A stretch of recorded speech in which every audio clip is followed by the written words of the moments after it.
Chapter 22. The Date Night. Dam and Airdrie are inside the vehicle, looking at each other. Dam soon diverts his attention back to the road ahead of him, while his vehicle passes by Anne. On the sidewalk, near the road where Dam's vehicle is passing through, Anne is walking with another person. Anne asks the stranger man, "Hey, you got the time?" "Yeah, the stranger man says. Then, he stops midway and looks down at his cell phone. He looks up at Anne again as he says, 6:30. Anne looks at him gratefully as he says, "Thanks." The stranger man nods at, and before walking away to where he was headed earlier. Anne, on the other hand, is now walking towards the crosswalk ahead of him. He is standing near the edge of the sidewalk, waiting for the walking signal to turn white. He notices the two older dowager standing at both of his sides. The older dowager says to the much older dowager, "Did you hear what they are serving at the sheepdog today?" Anne looks at the older dowager. Then he hears the voice of the much older dowager from his other side, when she asks, "No, I haven't. What are they serving today?" Anne seemed to be deep in thoughts, like he is thinking about something. The older dowager responds, after listening to her question, "Sheep bladder today." The much older dowager looks stunned as she exclaims, "Really?" Anne suddenly exclaims while he is in the middle of the older dowagers, "Oh, fuck Noah!" Both of the old dowager women hear his voice as he exclaims in a loud voice, and are now looking at him, standing in the middle of them. Anne looks up at them and calms down a bit as he says, "Pardon me, ladies." Suddenly, the walking symbol goes white, indicating that the people waiting at the edge of the sidewalk can start walking and crossing the road. Anne says, "Excuse me." Both of the old dowagers look at him once again, as he says, "Which direction leads to the sheepdog restaurant?" After some time, Anne is standing outside the sheepdog restaurant. He is near the sheepdog statue as he stares at it, while the slow sound of the violin music playing outside the restaurant reaches his ears. "Hey, Anne!" Noah calls out, and Anne squeals suddenly as he gets startled from the sudden greeting that he wasn't expecting. Anne turns around and inhales before saying, "Oh, wow, you scared me." Noah giggles and says, "I'm sorry." Anne looks at her and says, "Yeah." Anne then smiles at Noah as she asks, "Shall we?" Anne responds, "We shall." With that being said, Anne and Noah start walking together, and soon, they are almost near the entrance, when suddenly Noah says, "Oh, shit." Anne looks at Noah with confusion and asks, "What?" He notices Noah looking down at her black jeans while searching her jeans pockets. She looks up at him and says, "I can't find my wallet. I must have left it at home." "Oh, God. I guess we can't go in." Noah looks a little disappointed. Anne looks at her face and notices her expression that clearly indicates that her previous excitement has died down completely. He suddenly offers, "Let me buy dinner." Noah looks up at him and says, "No. I wanted to buy it for you, and besides, this restaurant is way too expensive." Anne looks at her earnestly and says, "I insist." Noah smiles at Anne, and after thinking for a moment, she finally gives in, as she says, "Thanks." Noah looks down and notices Anne's feet. She looks up at him again and asks, "Are you wearing socks?" Anne hears Noah's question and instantly looks down at his feet as well. Without looking up, he says, "No, there." Noah is also looking at his feet again, as Anne continues responding to her question, "You heard about feet-looking shoes?" Noah nods her head and says, "Yeah." Anne continues after her reply, "Well, these are socks looking like shoes. I bought them today." Noah says, "Oh, 'kay. At least they're shoes." Noah looks slightly confused again, but Anne looks up at her and starts smiling. He then says, "Let's go in." Noah nods her head slightly and starts walking again with Anne. She takes faster strides and is now walking ahead of Anne, while Anne is walking behind her with a worried look on his face. After walking for some time, Anne and Noah finally make it to the entrance of the restaurant. Anne, being a gentleman, holds the door open for Noah and waits for her to get in before he can get inside the restaurant as well. However, they stop in their tracks as a guy wearing hockey jersey gets thrown out of the restaurant from between them both. Anne looks up to notice that there are people wearing a jersey everywhere on the street. Dam and Airdrie are walking on the sidewalk. Airdrie is looking around the area and notices that everyone is cheering and getting drunk. He looks at Dam and asks curiously, "What is going on?" Dam, knowing what the chaos is all about, responds, "It's the final game of the playoff." Airdrie asks, "Who's playing?" Dam looks up at Airdrie again before responding, "I think it's us versus them." Airdrie nods his head a little before saying, "Okay." Dam and Airdrie stop near an entrance to a bar. Both of them look up and see the sign of the bar, as the sign reads, "Hondas, all bets are off." Dam opens the door for Airdrie, and both of them enter the bar together. Inside the bar, they notice that the place is pretty packed. People are everywhere, wearing hockey jersey and cheering. They look around to see that the lighting inside is bright on the ceiling and the middle of the walls. The tables are all made out of wood and the stools, and next to them are made out of metal. The walls are tortilla brown and covered in sports memorabilia. The flooring is made out of a hardwood. Dam looks at Airdrie and shouts, "Let's look around." Airdrie shouts over to the cheering crowd as he asks Dam, "Should we split?" Dam shouts and asks, "What?" Airdrie shouts again, this time a little louder than before, so Dam can hear him properly over the noise. "I said, should we split up?" Dam understands his question clearly this time and responds, "Yeah. Okay, let's do that." Dam and Airdrie are walking in different directions. Dam is walking through the crowd, mingling within, yet staying away from any sort of interaction. He turns around and notices that Airdrie is not behind him. Dam shouts loudly, "Airdrie!" Dam looks around, feeling like he's lost Airdrie in the sea of people. He looks around for Airdrie as he shouts again, "The fuck did you go?" Dam searches for Airdrie, and when he can't find him, he exclaims in a loud voice, "Fuck!" Dam sees a bartender who's wearing a gray polo shirt and is working at a rotated counter. There is an empty tip jar near the bartender's left side. Dam goes to the bartender, and the bartender notices Dam as well. He looks up and nods his head once to him as a form of greeting. Dam shouts over the noise as he asks him, "Excuse me? Have you seen a woman around?" "I was supposed to meet her here." "Honda," the bartender asks him, "what does she look like?" Dam shouts his response, so he is heard by Honda, as he says, "She's pretty." Honda listens to his response before asking, "She's pretty, huh?" "All right. What's her name?" Dam shouts his answer again. I don't know." Honda, upon hearing his reply, says incredulously, "You don't know? You're meeting this woman and you don't know her name?" Dam shouts again, telling Honda the reason why he doesn't know the woman's name, as he says, Yeah. Every time I ask her about her name, she does something unpleasant to me." Honda asks with utmost curiosity, "Really? What's the most unpleasant thing she has ever done to you?" Dam shows his finger to him, which has a burn scar, as he shouts over the noise, "She burned my finger with her cigarette." Honda looks at Dam's burnt finger, then he looks into Dam's eyes. After a short pause, he says, Oh, you mean..." Suddenly, everyone is cheering. Dam sees Honda's mouth moving, but can't hear him due to the noise of the spectators watching the match. Finally, when the cheering stops, Dam shouts another question at Honda as he asks, "What?" "I didn't hear you." Honda responds, "I said she is sitting near the big TV." Honda points his index finger towards one corner where she is sitting while being covered by a crowd of fans. He continues saying, while pointing at her direction, "Just over there." Dam looks at what Honda's pointing and walks towards it. Back at the counter, Honda says, to Dam when he's out of his sight, "Don't let her play with your heart, or your dick." Dam is now walking through the crowd of people watching in the match and cheering for their teams. Then, he stops and starts to smile.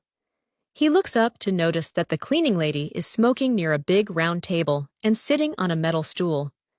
In the background, where she is sitting, he can see that there is a wooden railing. Behind the railing, there is a big, flat screen on the wall, and hockey is playing on the screen. The score is a tie. Dan walks towards the cleaning lady's table. As soon as he is near the table, the cleaning lady notices him. Dan waves at her with his right hand. On the wooden railing, a hand puts a beer bottle on top of it. The beer is called Shark Grass, and on the beer bottle, a mid-20s man is holding a beer can and making a mess of his face, on top of the slogan. There is also a small slogan under the beer's name, and the slogan reads, "It feels so good when you make a mess on your face." Dan reaches the cleaning lady's side and stammers a bit as he greets her. "Hey, hi." The cleaning lady puffs out the smoke from her cigarette and points at the edge of the table. She then says, "Take a seat." Dan looks around and notices that there's no stool around. He looks up at her again and states, "There's no seat." The cleaning lady points at something behind him and says, "There's a chair over there." Dan looks at the other table and sees a stool not being used. Without any hesitation, Dan walks up to the other table and grabs the vacant stool from that table. He then turns around and comes back to the cleaning lady's table, along with the stool this time. Suddenly, a woman from the other table gets aggressive at him and shouts, "Hey, that's our fucking chair! You can't just take things!"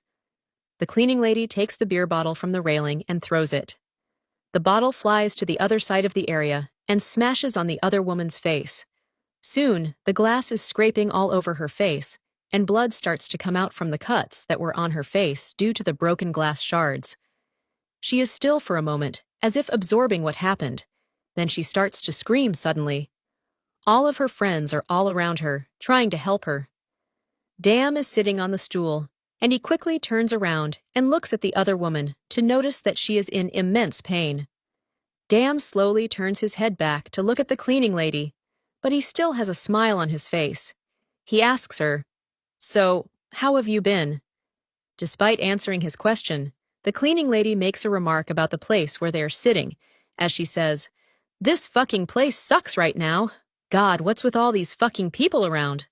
Dan gives her the same response that he gave Airdrie a while back, as he says, "Well, it is the last day of the hockey playoff." The cleaning lady hears him carefully before giving her 2 cents, saying, "I fucking hate sports, don't you?" Dan responds with his own choice. No. I actually like sports." The cleaning lady stares at him for a moment before saying, "Really?"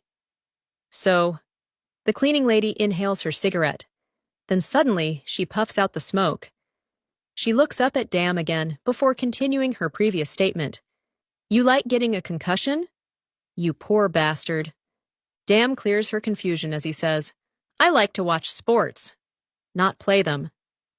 "Yeah," the cleaning lady drawls at his answer, before she lights out the cigarette on the table, at her right side, with her right thumb and index finger. She asks Dan, "What kind of sports do you like to watch then?" Dan looks at her with interest, seeming glad that she's asking questions about him. He responds with enthusiasm, "Oh, I like to watch hockey, baseball, basketball, football, Canadian football, soccer, golf, tennis, boxing, wrestling, UFC?" The cleaning lady cuts him off midway as she says, "Okay, I get it." The cleaning lady then picks up her drink from the right side, near the cigarette that she has just light out, and she takes a little sip from her drink.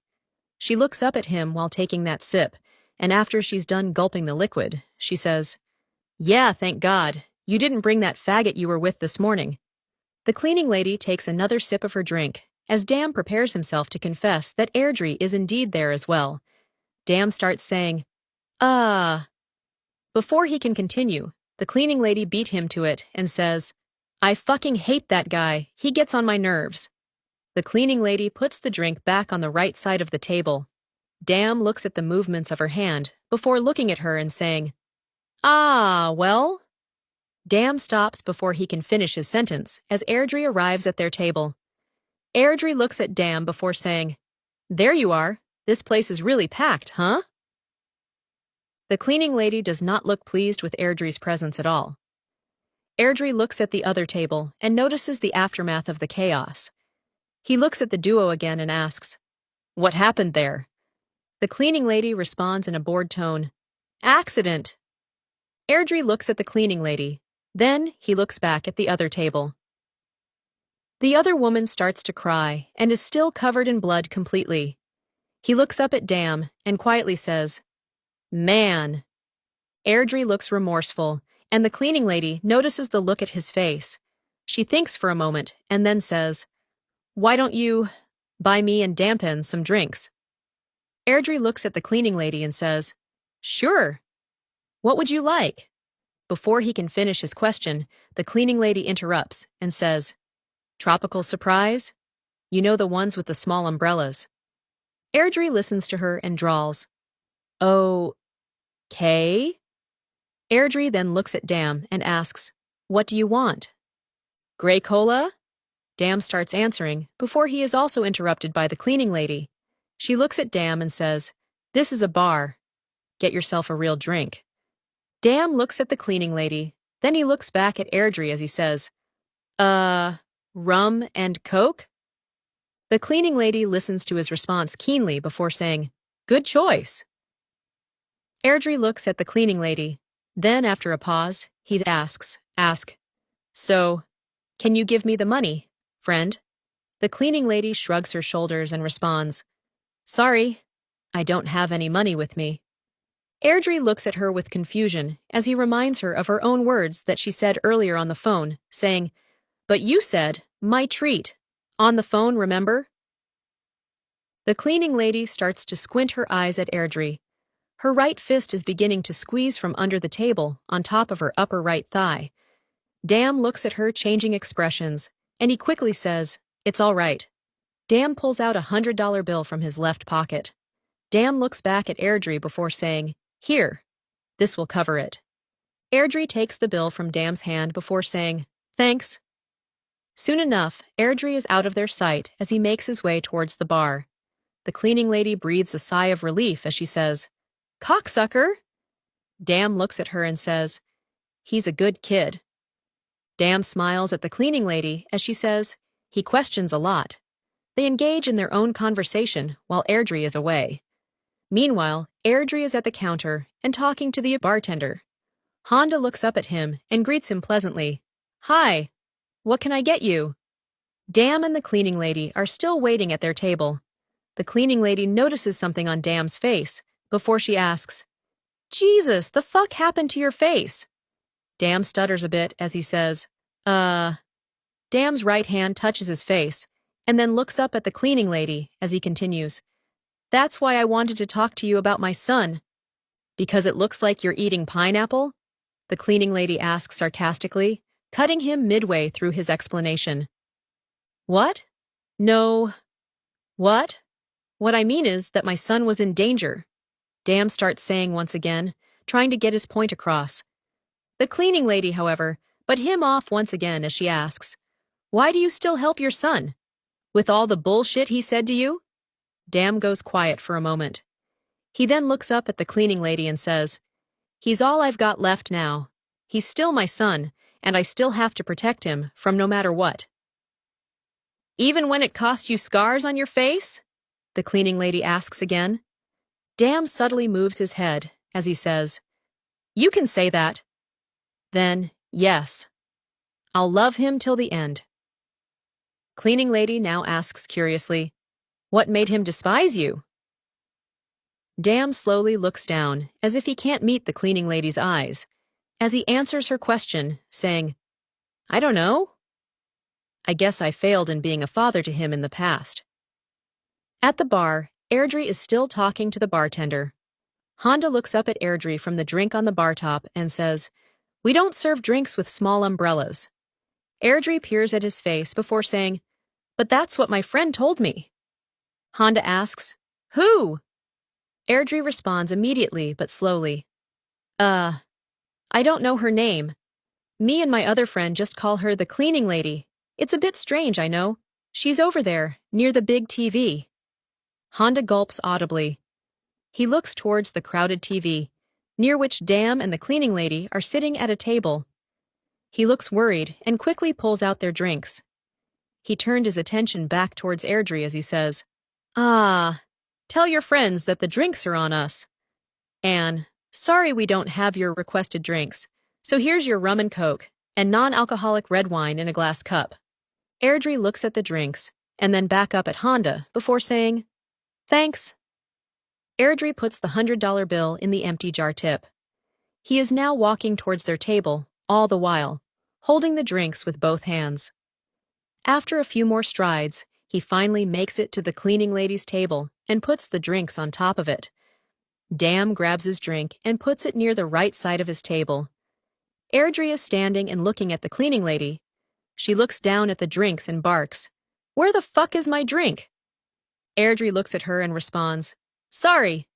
The bartender said that they don't serve your drink here." "Motherfucker," the cleaning lady quietly swears under her breath. She then stands up from her stool and looks ahead. She looks back at Dam and Airdrie before saying, "I'll be right back." The cleaning lady walks away. Airdrie goes to the stool that is just vacated by the cleaning lady. He looks up at Dam and asks, "How long are we going to stay here?"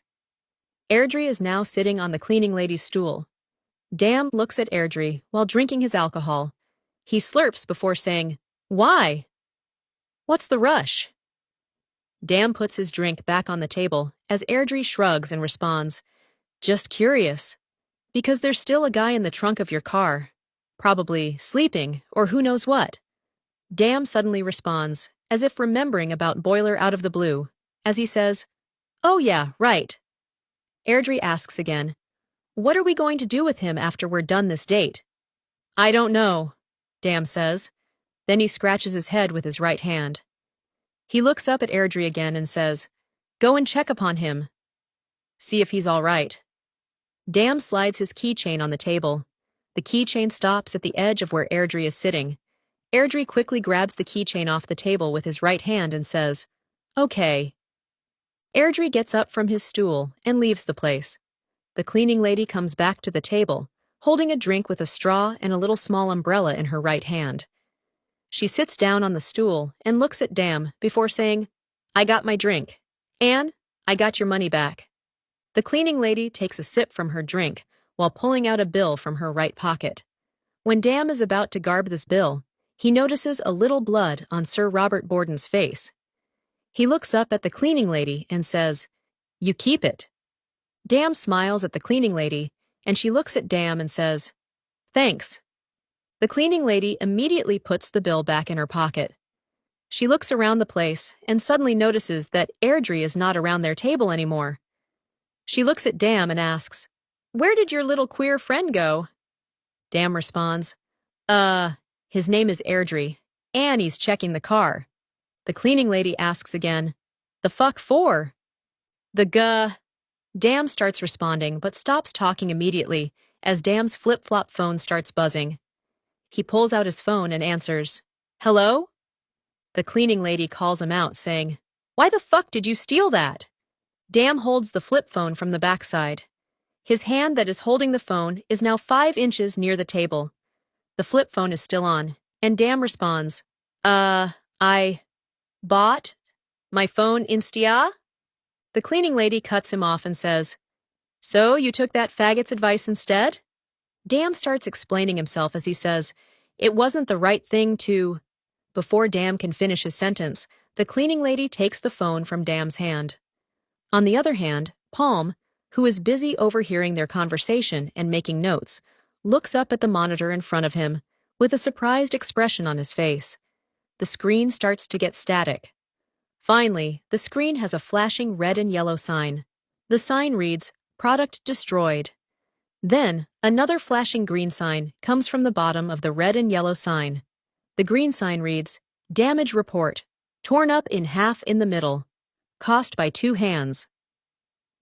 Now, the screen shows a blueprint of hands breaking a flip phone in half. "Rats!" Palm says out of frustration as he stands up from his chair and runs away.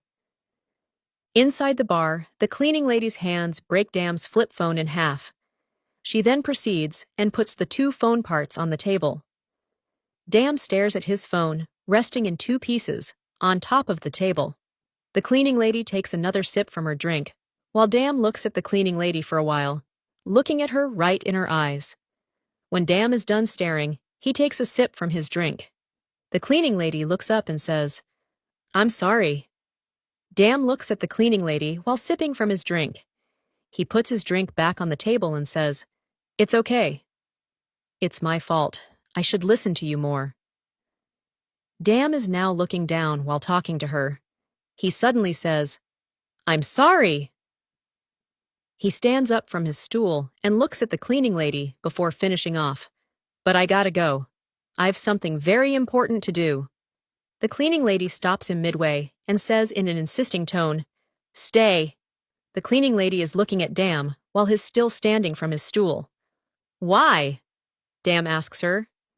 The cleaning lady confesses, "Because I like you a little."